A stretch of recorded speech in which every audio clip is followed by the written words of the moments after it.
नमस्कार दोस्तों, मैं हूं एस्ट्रोलॉजर मीनाक्षी और आज के इस वीडियो में बहुत बहुत स्वागत करती हूं आप सभी कुंभ राशि वाले जातकों का। दोस्तों 7 जून 2025 से लेकर 28 जुलाई 2025 तक अंगारक योग बन रहा है। ये अंगारक योग तब बनता है दोस्तों जब मंगल या तो राहु के साथ युति बनाए या फिर केतु के साथ युति बनाए। मंगल का गोचर 7 जून को हुआ और मंगल आपके सप्तम भाव में प्रवेश कर चुके हैं। यहाँ पर उन्होंने युति बनाई है केतु के साथ और राहु आपके पहले भाव में है।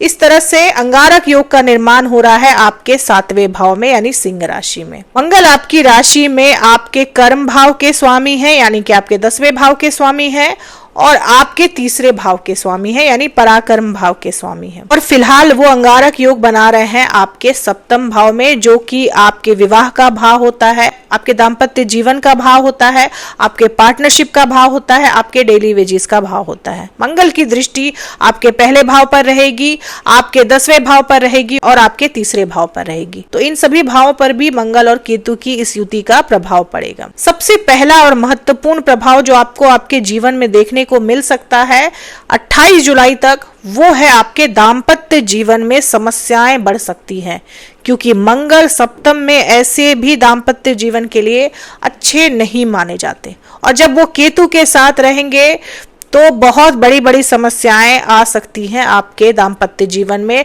पति पत्नी के बीच में झगड़े बहुत ज्यादा बढ़ सकते हैं। आपका झगड़ा इतना बढ़ सकता है कि डिवोर्स और सेपरेशन तक की भी नौबत आ सकती है। दोस्तों यहाँ पर मैं डरा नहीं रही हूँ, मैं सिर्फ संभावनाओं के बारे में बात कर रही हूँ। गोचरों के बेसिस पर जो संभावनाएं बनती हैं मैं उसी के बारे में बात कर रही हूँ।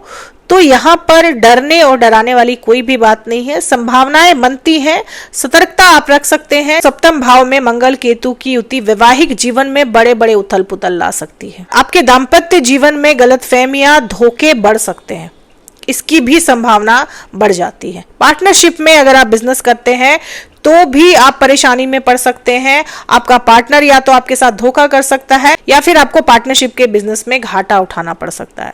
तो पार्टनरशिप के बिजनेस के लिए भी मंगल केतु की युति बहुत अच्छी नहीं मानी जा सकती है। हालांकि मंगल केतु की ये युति आपके डेली वेजेस, डेली इनकम में इजाफा कर सकती है, आपकी रोजाना की आमदनी में बढ़ोतरी कर सकती है। मंगल आपके 10वें भाव के कारक है। 10वां भाव आपके कर्म का भाव होता है, आपके नौकरी व्यवसाय का भाव होता है। तो 10वें भाव के कारक होकर मंगल सप्तम भाव में बैठे रहेंगे। ये स्थिति आपको प्रमोशन दिलाने वाली है, आपको तरक्की दिलाने वाली है। आपको आपके कार्यालय में कोई ऊंचा पद मिल सकता है, आपकी प्रतिष्ठा बढ़ सकती है आपके कार्यालय में। आपकी सामाजिक छवि जो है वो एक पावरफुल इंसान के रूप में उभर कर आ सकती है। नौकरी पेशा लोगों के लिए ये परिस्थिति बहुत अच्छी है, लेकिन आपको आपके बॉस से दिक्कत रह सकती है। आपके बॉस जो है वो आप पर हावी रह सकते हैं, आप पर काम का बोझ बहुत बढ़ा रह सकता है। आप नौकरी स्विच करने की भी सोच सकते हैं, क्योंकि केतु है तो हो सकता है कि आप बहुत ज्यादा सेटिस्फाई ना हो, जो काम अभी आप कर रहे हैं उसमें आपको कोई बहुत ज्यादा सेटिस्फैक्शन ना हो, तो आप नौकरी स्विच करने की सोच सकते हैं। तो नौकरी स्विच करने की भी संभावना बन रही है। आप नई नौकरी में जा सकते हैं, नए जॉब में जा सकते हैं। इस तरह की भी संभावना मंगल और केतु बना रहे हैं। नौकरी पेशा लोगों के लिए युति अच्छी मानी जाएगी। कामकाज का बोझ रह सकता है आप पर, लेकिन आपकी नौकरी में आपको पद और तरक्की दोनों मिल सकती है। अब दोस्तों मंगल और केतु की दृष्टि आपके पहले भाव पर पड़ रही है, वहां पर राहु पहले से ही बैठे हुए हैं। ये परिस्थिति आपकी सेहत को लेकर भी अच्छी नहीं मानी जा सकती। सेहत से जुड़ी समस्याएं आपको रह सकती है। आपके पैर में किसी तरह की कोई समस्या रह सकती है, हड्डियों से जुड़ी किसी तरह की आपको कोई समस्या रह सकती है। इसके अलावा आपके बॉडी के लोअर पार्ट में आपको परेशानियां रह सकती हैं। पाइल्स, कब्ज या फिर इन्फेक्शन जैसी शिकायत आपको रह सकती है। किडनी स्टोन या फिर गोल्ड ब्लैडर में स्टोन की समस्या से भी आप ग्रसित रह सकते हैं। इस तरह की समस्याएं आपको रह सकती है, तो आप सावधानी रखें। इसके अलावा दुर्घटनाओं का भी योग बन रहा है दोस्तों, क्योंकि राहु पहले भाव में है, मंगल की दृष्टि पड़ रही है, केतु की भी दृष्टि पड़ रही है आपके पहले भाव में। जितना हो सके बेफजूल की यात्राओं से बचने की कोशिश करें। वाहन वगैरह तेज ना चलाएं, आग से बचकर रहें। पानी वाली जगहों पर भी आपको सतर्क रहने की जरूरत है, क्योंकि ये जो अंगारक योग है दोस्तों, ये सिंह राशि में बन रहा है, तो दुर्घटनाओं का योग काफी ज्यादा बढ़ जाता है आपके जीवन में। और क्योंकि इनकी दृष्टि पड़ रही है आपके पहले भाव में, पहला भाव आपके खुद का होता है, आपके शरीर का होता है, तो अपने स्वास्थ्य को लेकर और दुर्घटनाओं से आपको काफी ज्यादा सावधान रहने की जरूरत है। फिलहाल 28 जुलाई तक आपके भाइयों से प्रॉपर्टी को लेकर आपका डिस्प्यूट रह सकता है, कोर्ट कचहरी के मसले रह सकते हैं, कोर्ट कचहरी और अदालती मामलों में फंसाने की कोशिश की जा सकती है आपको। तो यहां भी आपको सावधानी रखने की जरूरत है, क्योंकि मंगल आपके तीसरे भाव के कारक है।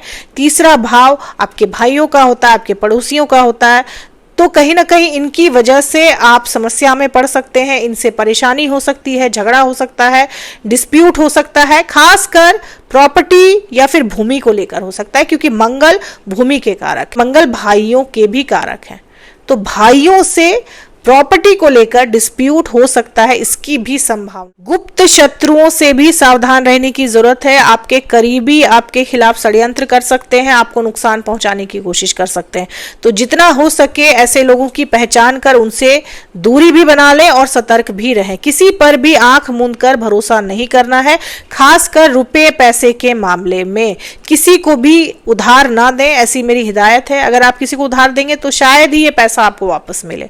अभी फिलहाल स्थितियां कुछ ऐसी बन रही है, रुपए पैसे के लेन देन में आप जितनी समझदारी बरतेंगे उतना आपके लिए अच्छा रहेगा। परिवार का माहौल थोड़ा सा तनावग्रस्त रह सकता है, परिवार में कलह कलेश रह सकता है, मन आपका अशांत रह सकता है, एंजाइटी वगैरह भी रह सकती है आपको। तो इस तरह की समस्याओं से आप ग्रसित रह सकते हैं, क्योंकि आपके दूसरे भाव पर भी मंगल की दृष्टि पड़ रही है। तो पैसों की वजह से, आर्थिक तंगी की वजह से आपके कुछ महत्वपूर्ण कार्य रुक सकते हैं, कुछ महत्वपूर्ण कार्य जो हैं वो डिले हो सकते हैं 28 जुलाई तक। रुपए पैसे की कमी हो सकती है, रुपए पैसे की तंगी हो सकती है, आपके खर्चे आपकी आमदनी से ज्यादा हो सकते हैं। रुपए पैसे को लेकर भी परिवार में या फिर दंपतियों के बीच कलह कलेश रह सकता है, इसकी भी संभावना है। दोस्तों यहाँ पर सावधानी आपको 2 मामलों में सबसे ज्यादा रखनी है। एक तो अपने दाम्पत्य जीवन में बहुत ज्यादा सावधानी रखनी है आपको, अपने पार्टनर को, अपने पति या पत्नी को ग्रांटेड ना लें, क्योंकि परिस्थितियां कुछ ऐसी बन सकती है जहां हो सकता है कि सामने वाला अब आपको बिल्कुल भी बर्दाश्त करने के लिए तैयार ना हो, या फिर आप सामने वाले को झेलने के लिए बिल्कुल भी तैयार ना हो। और ऐसे में एग्रेशन में आप कोई गलत फैसला भी ले सकते हैं, क्योंकि राहु की भी दृष्टि है आपके 7वें भाव में। तो मैरिड लाइफ के लिए यह परिस्थिति अभी फिलहाल काफी गंभीर बनी हुई है। ऐसे लोग जो विवाह तय होने का इंतजार कर रहे हैं, हो सकता है उनके विवाह तय होने में भी डिले आ जाए। अब दोस्तों समस्याएं हैं तो रेमेडी भी है। आपको मंगल और केतु की रेमेडी करनी चाहिए, राहु की भी रेमेडी करनी चाहिए। तो राहु और केतु के रेमेडी के रूप में आप अपने गले में चांदी की चेन पहने, या फिर आप अपने हाथों में चांदी का कड़ा भी पहन सकते हैं। अंगारक योग से बचने के लिए आप जब भी स्नान करें तो उस जल में आप गंगा जल मिला दें, इससे भी आपको अंगारक योग में काफी राहत मिलती है। इसके अलावा हनुमान चालीसा का पाठ नियमित रूप से जरूर करें दोस्तों, ये आपको बड़ी बड़ी मुसीबतों से बचाने का काम करेगा। मंगलवार के दिन हनुमान जी को गुड़ के लड्डू आप चढ़ाएं, इससे भी आपको काफी राहत मिलेगी। और गुड़ का दान भी करें आप।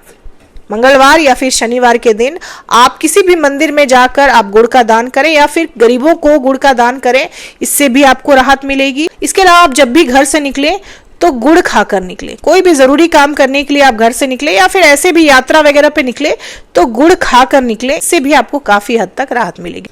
तो दोस्तों ये थी मेरी एनालिसिस कुंभ राशि वाले लोगों के लिए। उम्मीद करती हूँ कि वीडियो से आप लोगों को काफी हेल्प मिली होगी।